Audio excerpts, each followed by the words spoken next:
हम 2026 के लिए नीट का फर्स्ट लेक्चर लेकर आए हैं। चलते हैं टॉपिक की तरफ। आज का पहला चैप्टर है, बायोलॉजी का पहला चैप्टर है फर्स्ट, जिसका नाम है द लिविंग वर्ल्ड। इसको पढ़ने से पहले थोड़ा सा हम लोग इंट्रोडक्शन देख लेते हैं। समझ रहे हो? इसको इंट्रोडक्शन देखो देखो इंट्रोडक्शन। एक वैज्ञानिक थे जिनका नाम था अर्नस्ट मेयर।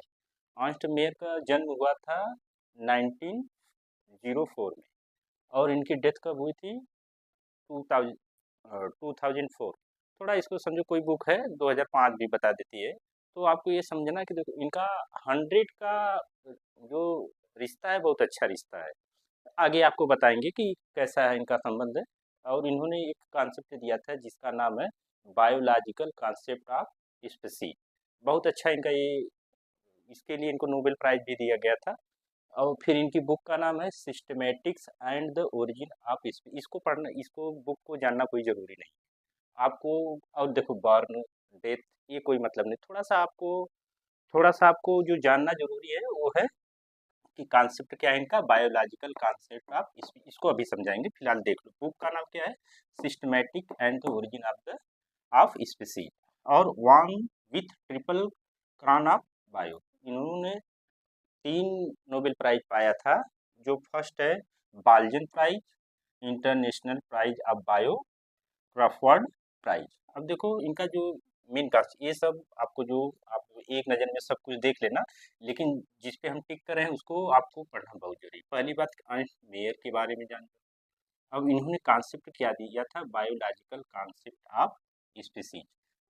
जैसे देखो इवोल्यूशन के बारे में इन्होंने बताया था कि आप लोग सुने हो ना, लाइगर सुनी हो? देखो लाइगर क्या होता है। जैसे इन्होंने कहा सेम स्पीसीज अगर सेम फर्टिलाइज सॉरी रिप्रोडक्शन के बारे में बताया था, सेम स्पीसीज सेम के साथ रहेंगे तो जो उनका बच्चा पैदा होगा वो फर्टाइल होगा। ठीक। अगर दूसरे स्पीसीज के साथ कराएंगे तो वह बच्चा अनफर्टाइल होगा, मतलब अपने ऑफस्प्रिंग, मतलब पुत्र को जन्म देने की क्षमता नहीं रहेगी। जैसे समझो, एग्जाम्पल में समझो।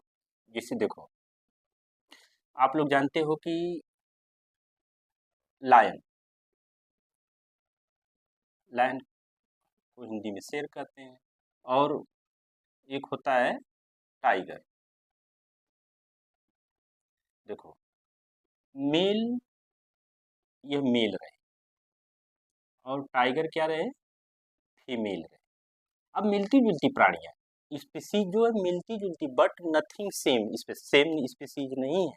अगर इनके इनके बीच क्रॉस फर्टिलाइजेशन कराया जाए, तो देखो इंटरब्रीडिंग कराया जाए, तो देखो जो बच्चा इनका ऑफ स्प्रिंग होगा, जो ऑफ स्प्रिंग होगा उसका नाम होगा लाइगर।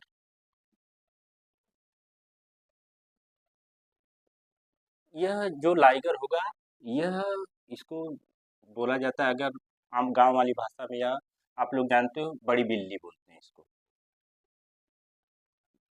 लेकिन इसमें जनन की क्षमता नहीं होती।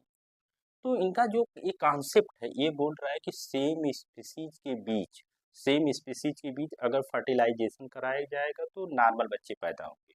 लेकिन अगर मिलती जुलती प्राणी, जैसे जैसे मिलती जुलती प्राणी के जैसे देख लो, एक नॉर्मल भाषा में जैसे एग्जाम्पल समझ लो, तो जो मेल है वो गधा हो, और फीमेल जो है वो क्या हो? घोड़ी। अब इनके पास देखो मिलती जुलती प्राणियां हैं, इनके बीच अगर हम लोग क्रॉस कराएंगे, क्रॉस फर्टिलाइजेशन कराओगे, तो पता क्या पैदा होगा? खच्चर पैदा होगा। और यह खच्चर में फर्टाइल की क्षमता बिल्कुल नहीं, यह अपने बच्चे को कभी भी उत्पन्न करने की क्षमता नहीं। मतलब कि सेम अगर है, अगर सेम है, इनका जो ये कॉन्सेप्ट है, बायोलॉजिकल कॉन्सेप्ट है, इन्होंने इवोल्यूशन के बारे में बहुत अच्छा, इवोल्यूशन हुआ, ऑर्निथोलॉजी मतलब बर्ड विज्ञान हो गया, इनके बारे में इन्होंने बहुत अच्छा अध्ययन किया था। और इसके बारे में इन्होंने जाना था, फर्टिलाइजेशन के बारे में देखो यही है। और देखो, हालांकि आप जानते रहो कि खच्चर में थोड़ा कुछ, भाई देखो, साइंस है, एक्सेप्शन है, इसको मान के चलो। जैसे देखो, जो मेल होता है इसमें, जो खच्चर में जो मेल होगा एक कंप्लीटली अनफर्टिलाइज होगा, अनफर्टाइल होगा। अनफर्टाइल। लेकिन जो फीमेल होती कभी कभी, मैं एग्जैक्ट नहीं बता रहा हूँ, कभी कभी ये फर्टाइल पाया गया है, जो फीमेल होगी, जो फीमेल होगी यह कभी कभी ये देखा गया है कि यह फर्टाइल होती है। तो आज के लिए इंट्रोडक्शन था। अब नेक्स्ट डे हम लेकर आएंगे, डेली लेकर आएंगे। आपको थोड़ा वीडियो लंबा रहेगा, लेकिन हम लोग 5-6 महीने में 7 महीने में नियर अबाउट इसको कंप्लीट कर लेंगे। पूरा बायोलॉजी कंप्लीट कर लेंगे, 11th का 12th का। फिर हम लोग फिर चलेंगे नेक्स्ट टॉपिक की तरफ।